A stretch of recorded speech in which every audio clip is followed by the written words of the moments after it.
அனைவருக்கும் வணக்கம். மேசராசிக்காரர்களுக்கு தர்மத்தின் வாழ்வதனை சோதுக்கவும், ஆனால் தர்மம் மீண்டும் வெல்லும் என்று சொல்லக்கூடிய வகையில் இந்த வாரத்தில் கிரகநிலைகளின் அமைப்பை ஆராய்ந்து பார்க்கும் போது உறுதியாகவே நவ கிரகநிலைகளில் ஏற்படும் அதிரடியான மாறுதல் என்பது மேசராசிக்காரர்களுடைய வாழ்வில் பல சிக்கல்களை தவிர்ப்பதோடு மட்டுமல்லாது வேதனை, அவமானம், சிக்கல், சிரமம் என்று பல்வேறு வகையில சிரமங்களை சந்திக்கக்கூடிய மேசராசிக்காரர்களுக்கு அதிலிருந்து வெளிவரக்கூடிய வகையில் சிறப்பான வாய்ப்புகளை ஏற்படுத்தி கொடுப்பதோடு மட்டுமல்லாது உறுதியாகவே மேசராசிக்காரர்களுக்கு இந்த தருணத்தில் நீங்கள் எதிர்பார்ப்பதை விட பல சிரமங்களையும் சிக்கல்களையும் தவிர்க்கக்கூடிய வகையில் கிரகநிலைகளில் அதிரடியான மாறுதல் ஏற்படுகின்றன. அதிலும் குறிப்பாக இந்த வாரத்தில் கிரகநிலைகளின் அமைப்பை ஆராய்ந்து பார்க்கும் போது ராசியின் அதிபதியாக இருக்கக்கூடிய செவ்வாய் மிக வலுவாக விரயஸ்தானத்தில் சனியுடன் இணைந்து வலம் வருகிறாருங்க. இந்த வாரம் முழுவதுமே எதிர்பார்ப்பதை விட சனியுடன் இணைந்திருப்பதால் சில சிரமங்களும் சிக்கல்களும் அதிகமாக ஏற்படுவதற்கான வாய்ப்புகள் உண்டு. தர்மத்தின் வாழ்வதனை சூதுக்கவும் என்று சொல்லக்கூடிய வகையில் எதிர்பாராத பல சங்கடங்கள் அதிகரிப்பதற்கான சூழல் செவ்வாய் மற்றும் சனியின் அமைப்பு காரணமாக இந்த தருணத்தில் இருக்கிறது. ஏனென்றால் இந்த இணைவு விரயஸ்தானமாகிய 12ஆம் இடத்தில் நடைபெற்றிருக்கிறது. அதோடு மட்டுமல்லாது ராசியின் அதிபதியான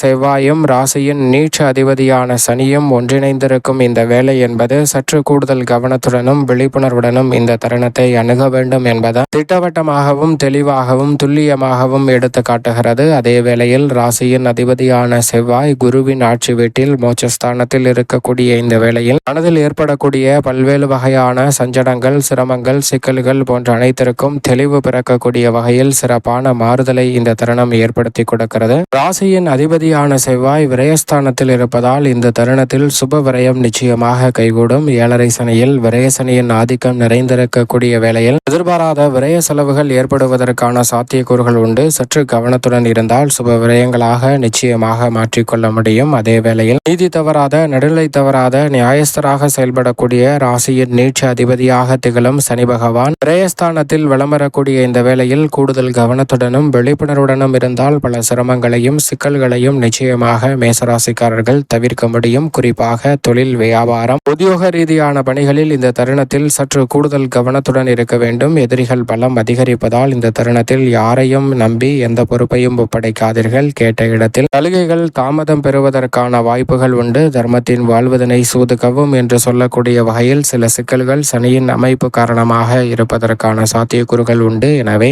எதை செய்தாலும் அதை யோசித்து செய்ய வேண்டிய ஒரு தருணமாக இந்த வேலை பார்க்கப்படுகிறது. அதோடு மட்டுமல்லாது அனுபவம் மிக்கவர்களுடன் ஆலோசித்து செய்வதால் பல சங்கடங்களை மறைந்து சிறப்பான முன்னேற்றத்தை இந்த தருணத்தில் நிச்சயமாக சந்திக்கக்கூடிய நல்ல சந்தர்ப்பம் உங்களை தேடி வரும். மனக்கவலை உறுதியாகவே விலகும் நேரமாக இந்த தருணம் அமைய போகிறது. ஆனால் அதே வேளையில் தனி செவ்வாயின் அமைப்பு சாதகமற்ற சூழலை உருவாக்கினாலும் குரு பகவான் வெற்றிக்கு உரித்தான 3ஆம் இடத்தில் இறுதி தருவாயில் வலம் வருகிறாருங்க. எனவே இந்த தருணத்தில் குடும்பத்தில் உடன் பிறந்தவர்களுக்கிடையே ஒற்றுமை அதிகரிக்கும். படிப்பில் நல்ல கவனம் செலுத்துவதோடு மட்டுமல்லாது நினைத்த உயர்கல்வி சார்ந்த விஷயங்கள் சாதகமாக கைகூடுவதற்கான சந்தர்ப்பம் உண்டு. குறிப்பாக இந்த தருணத்தில் கொள்கை பிடிப்புடன் செயல்பட்டு எதிலும் தளராத மனதுடன் தைரியத்துடனும் துணிச்சலுடனும் எதிர்கொள்ளக்கூடிய ஆற்றலை குரு பகவான் ஏற்படுத்தி கொடுக்கிறார். குடும்பத்தில் ஒற்றுமை அதிகரிக்கும். கடமையில் கண்ணும் கருத்துமாக செயல்படுவதோடு மட்டுமல்லாது மனக்கவலை நீங்குவதற்கான சந்தர்ப்பம் உண்டு. உத்தியோகம், தொழில் ரீதியாக திறமை அதிகரிக்கும். சனி பகவான் சாதகமற்ற சூழலை உருவாக்கினாலும் தர்மத்தின் வாழ்வதனை சூதுக்கவும் என்று சொல்லக்கூடிய வகையில் பல சங்கடங்கள் ஏற்பட்டாலும் அதை எதிர்கொண்டு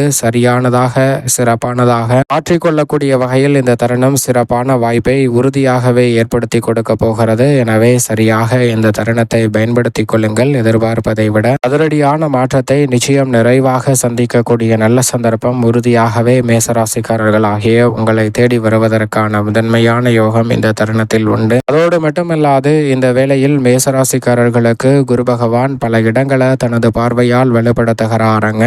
7, 9 மற்றும் 11 ஆகிய இடங்களை குரு பகவான் பார்ப்பதால் உறுதியாகவே நீங்கள் எதிர்பார்க்கக்கூடிய லாபம் கிடைக்கும். பல வகையான சிரமங்களை நீக்கி முன்னேற்றத்தையும் வளர்ச்சியையும் இந்த தருணத்தில் சந்திக்கக்கூடிய வகையில் குருவின் பார்வை பல நல்ல மாற்றத்தை நிச்சயமாக ஏற்படுத்தி கொடுக்கிறது. நிழல் கிரகமாக இருக்கக்கூடிய ராகு லாபஸ்தானத்தில் வலம் வருகிறார். எனவே லாபம் நிறைந்த வாய்ப்புகளும் சந்தர்ப்பங்களும் நிச்சயமாக உங்களை தேடி வரும். நிழல் கிரகமான ராகுவை பொறுத்த வரைக்கும் லாபத்தை பல மடங்கு மேம்படுத்தி கொடுக்கக்கூடிய நல்ல சந்தர்ப்பத்தை இந்த தருணத்தில் ஏற்படுத்தி கொடுக்கிறார். அதே போன்று மோட்சக்காரகரான கேது பூர்வ புண்ணியஸ்தானமாகிய 5இல் வலம் பெறுகிறாருங்க.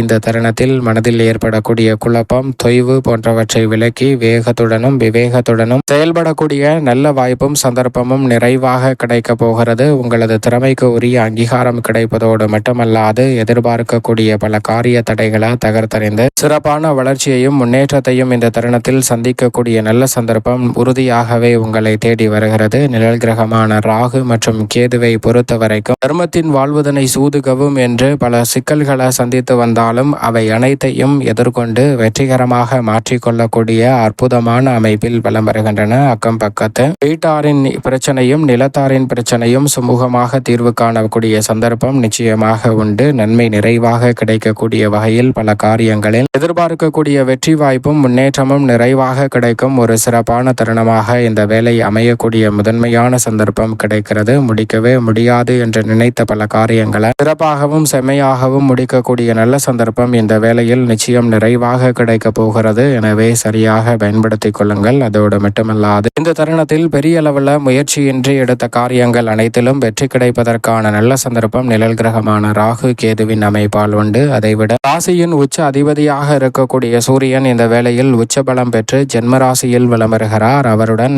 வித்யாகாரகரான புதன் நீச்ச நிவர்த்தி பெற்று இணைந்து வலம் வருகிறார். விரயஸ்தானத்தில் இருந்த புதன் நீச்ச நிவர்த்தி பெற்று இந்த வாரத்தின் துவக்கத்தில் இருந்தே சூரியனுடன் இணைந்து புத ஆதித்ய யோகத்தை ஜென்மராசியில் ஏற்படுத்தி கொடுக்கும் அமைப்பு என்பது உறுதியாகவே மேசராசிக்காரர்களுக்கு தொட்டகாரியம் அனைத்தும் வெற்றிகரமாக அமைவதோடு பல்வேறு வகையான சிக்கல்களை விலக்கி சிறப்பான முன்னேற்றத்தை நிறைவாக ஏற்படுத்தி கொடுக்கும் அற்புதமான வாய்ப்பை இந்த தருணத்தில் உருவாக்கி கொடுக்கிறது. எனவே எதிர்பார்ப்பதை விட சிறப்பான வளர்ச்சி இந்த தருணத்தில் நிச்சயமாக கிடைக்க இருக்கிறது. தவறவிடாமல் பயன்படுத்தி கொண்டால் பெரிய அளவிலான சிக்கல்களும் சிரமங்களும் விலகி எதிர்பார்க்கக்கூடிய சிறப்பான முன்னேற்றம் இந்த தருணத்தில் மேசராசிக்காரர்களாகிய உங்களை தேடி நிச்சயம் வருவதற்கான முதன்மையான அதிர்ஷ்ட யோகம் உறுதியாகவே கிடைக்கிறது என்பதில் சந்தேகமே இல்லை. அதோடு மட்டுமல்லாது இந்த தருணத்தில் கல்வி ரீதியான பணிகளில் சிறப்பான வளர்ச்சி கிடைக்கும் அற்புதமான வேலையாக அமைவதோடு மட்டுமல்லாது சுக்கிரன் ஆட்சி பலம் பெற்றிருக்கிறார். தனஸ்தானம் ஆகிய 2இல் ஆட்சி பலம் பெற்றிருக்கும் சுக்கிரனின் அமைப்பால் குதூகலமும் கொண்டாட்டமும் நிறைவாக கிடைக்கக்கூடிய வகையில் பல நல்ல வாய்ப்புகளும் சந்தர்ப்பங்களும் இந்த தருணத்தில் நிறைவாக கைகூடுவதற்கான முதன்மையான சந்தர்ப்பம் உறுதியாகவே உண்டு. தவறவிடாமல் இந்த தருணத்தை சரியான முறையில் மேசராசிக்காரர்கள் பயன்படுத்திக் கொள்ளுங்கள். சிறப்பான வளர்ச்சியை நிச்சயம் சந்திக்கக்கூடிய நல்ல சந்தர்ப்பம் இந்த வேளையில் உறுதியாகவே கிடைக்கும். வித்யாகாரகரான புதன் சுக்கிரன் சூரியன் உள்ளிட்ட கிரகநிலைகள் சிறப்பான மாற்றத்தை இந்த தருணத்தில் ஏற்படுத்துகின்றன. அதே போன்று சந்திரன் வளர்பிறை சந்திரனாக விளம்பெறுகிறார். 3, 4, 5 என பல இடங்களை வலு சேர்க்க போகிறாருங்க. நினைப்பதை விட வளர்பிறை சந்திரனாக விளம்பெறும் சந்திரனின் அமைப்பால் தொட்ட காரியங்களில் வெற்றியும் முன்னேற்ற வாய்ப்புகளை தடையில்லாமல் சந்திக்கக்கூடிய முதன்மையான சந்தர்ப்பத்தையும் இந்த தருணத்தில் ஏற்படுத்தி கொடுக்கிறார். எனவே நன்மை நிறைவாக கிடைப்பதோடு நீங்கள் எதிர்பார்க்கக்கூடிய மிகப்பெரிய காரியங்கள் வெற்றிகரமாக அமையும். தர்மத்தின் வாழ்வதனை சூதுகவும் என்று சொல்லக்கூடிய வகையில் இருந்த நெருக்கடிகள் விலகி சிறப்பான முன்னேற்றத்தை நிச்சயமாக சந்திக்க முடியும். மேலும் சாதகமாக மாற்றிக்கொள்ள இந்த வாரத்தில் மேசராசிக்காரர்கள் உறுதியாகவே குலதெய்வ வழிபாட்டை மேற்கொள்ளுங்கள். நிறைந்த நன்மை உங்களை தேடி நிச்சயமாக வரும்.